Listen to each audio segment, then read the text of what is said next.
He mailed his crimes to the newspapers. He sent a swatch of a victim's shirt through the post. He wrote, in blocky, taunting letters, "I am the Zodiac speaking," and then he signed it with a symbol that would haunt the Bay Area for decades. A circle crossed by a crosshair. He claimed 37 victims. Investigators confirmed 5 people dead that night and 1 more who survived. But every letter, every cipher, every cold footprint left a single, irreversible truth. Someone wanted the city to know his name. He wanted to be remembered. He wanted to be feared. Listen, this is the story of a killer who made the news his stage, who turned the mail into an instrument of terror. Not a rumor, not an urban legend. Verifiable letters, signed by a symbol, intercepted by editors, saved by police evidence rooms. Facts. July 4th, 1969.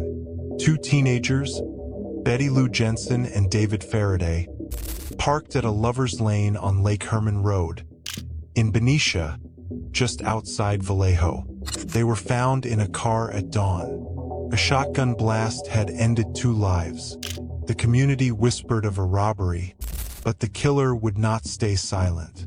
2 weeks later, August 1969, at Blue Rock Springs, Michael Mageau and Darlene Ferrin were shot while sitting in a parked car. Mageau survived despite a gravely injured body. Darlene did not. A surviving witness, a voice who would later identify faces from a lineup, carried a single fact that would be replayed over and over. Someone had fired from close range. Mageau's survival mattered. His memory mattered. It gave investigators a glimpse of a man who would become a phantom in the streetlight. Then the letters began. July 31st, 1969, newspapers received a piece. 1/3 of a 408-character cipher, delivered in 3 envelopes to 3 different San Francisco papers. The killer demanded they publish his masterpiece, or he would reveal the rest. He wrote, "I am the killer of the 2 teenagers last Christmas." He made the case public. He wanted witnesses in print. He designed fear to spread with ink. By October, one of his letters contained a swatch of the taxi driver Paul Stine's shirt. Proof he had killed and proof he would gloat about it. When a murderer can mail you the shirt of his victim, you stop thinking of coincidence. You start thinking of intention. October 11th, 1969. Paul Stine, a 31-year-old cab driver, picked up a fare in the Presidio Heights neighborhood of San Francisco. The route was ordinary. The end was not. At Washington and Maple, then at Washington and Cherry, 3 teenagers watching television across the street became the most unlikely witnesses. They saw a man step out of a cab, saw him lean in, and they watched as he left the scene wiping the car down. Streetlights lit his face. It was not just another slaying in the night. Someone had been seen in silence in the act. The killer left behind partial prints. The city cataloged them like artifacts in a crime museum. He didn't hide. He wrote. He teased. He sent diagrams, even instructions about how he would murder more. Some letters contained ciphers, strings of characters he dared experts to break. For decades, the greatest minds turned numbers into possibility and found only taunts in return. For 50 years, one of those ciphers, named the 340, resisted every effort. Then a team of cryptologists finally cracked it. Their solution did not reveal his name. It revealed his voice mocking with impatience and control. Confirmed victims are measured carefully. The confirmed dead are Betty Lou Jensen, David Faraday, Darlene Ferrin, Paul Stine, and others tied by ballistics and placement.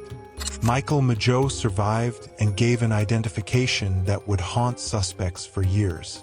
Lake Berryessa, September 27, 1969, was an escalation. A picnic scene turned into a riddle of knives and rope, and a killer who drew a cross within a circle on the victim's clothing. He signed it with his symbol.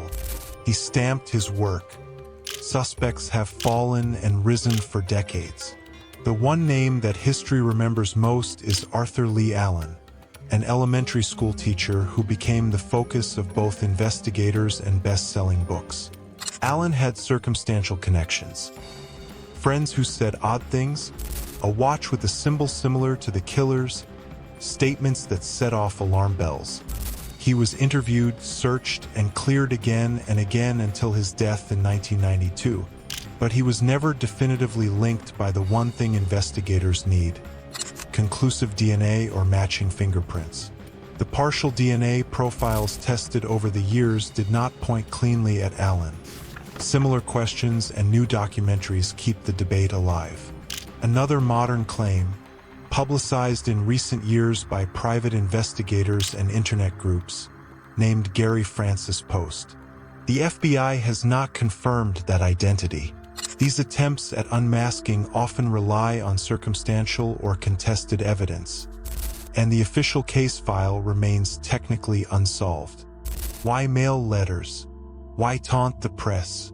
Because nothing terrifies a city like the knowledge that a killer is watching the headlines and actively shaping them.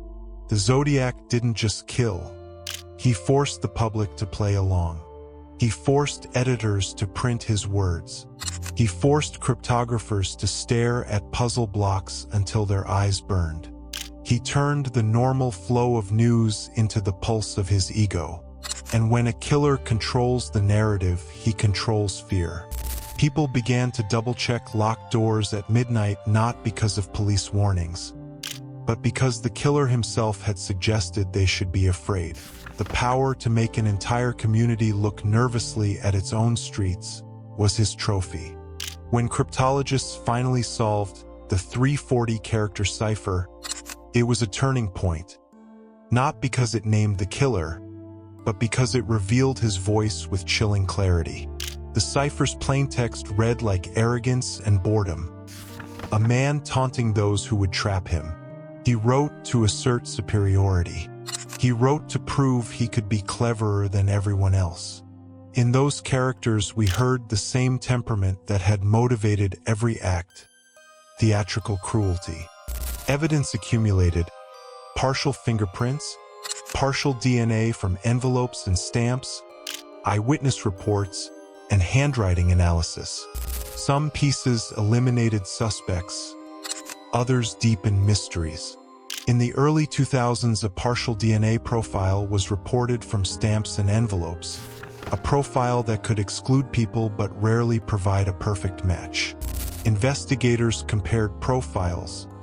They eliminated names. Yet the partial nature of the samples, the contamination risks of mailed envelopes, and decades of evidence handling left open more questions than answers. Think for a moment about the psychology. Most killers hide. This one hunted reputation. He sought publicity. He wanted to be famous for a monstrous thing. He elevated himself by making other people perform his terror, reporting it, puzzling over it, whispering about it. When you make your crime a public performance, you never fully control the aftermath. But the Zodiac seemed to prefer that risk. The world became his audience, and the audience obeyed. Every generation returns to this case. Books, films, documentaries.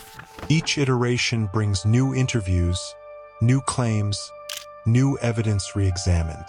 Some narratives push a single suspect hard. Others rebuild the crimes from scratch. In 2007, a widely seen documentary and later films kept Arthur Lee Allen under suspicion in the public eye. In 2020 and 2021, the cracking of a cipher and renewed amateur sleuth efforts reignited headlines. But headlines are not convictions. They are, at best, pressure to keep a cold case warm. We must not lose sight of the people. Betty, David, Darlene, Michael, and Paul. Lives that ended or were scarred in the late 1960s and early 70s. Families that woke every day with a hole where a son or daughter should have been. The celebrity of the killer should never eclipse the tragedy of the dead. The letters, the ciphers, the myths, they are instruments of pain for those who still grieve. What keeps this case alive is not only the unresolved identity. It is the message that a person took pleasure in wiring terror into a city's headlines.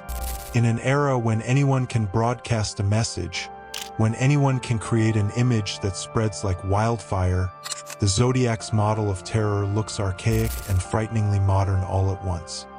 He used the tools of his time, envelopes, newspapers, ciphers, and weaponized attention itself. The case remains officially unsolved. No arrest, no conviction, no final accounting that satisfies all the evidence. There are plausible suspects, partial DNA threads, cracked ciphers, and decades of speculation. But the one thing that never stopped is the letterbox evidence. The paper trail of a man who wanted to be known. He made the city watch the door and read the paper. For the victims, that notoriety was a cruelty added to cruelty. If you want the rest, the deep dives into each letter, the forensics, the timelines of every suspect, and the evidence that pulled them in and out, come back. I will take each thread and lay it under a magnifying glass. We will trace the paper, the stamps, the ink, and the testimony. We will listen to surviving witnesses. We will be rigorous. We will be truthful. And we will remember the people who mattered more than the legend. If you value rigor over rumor, if you want the case presented with the facts separated from the fantasies, join this channel. Subscribe. Not because I am asking you for it, but because the story demands more than fleeting clicks. It demands witnesses. Subscribe so you'll be here the next time we open a sealed file and read the truth out loud. Don't miss it. You won't want to. He wrote his name on paper and never signed it in flesh. We still have the papers. We still have the names. We will not let the story stop here.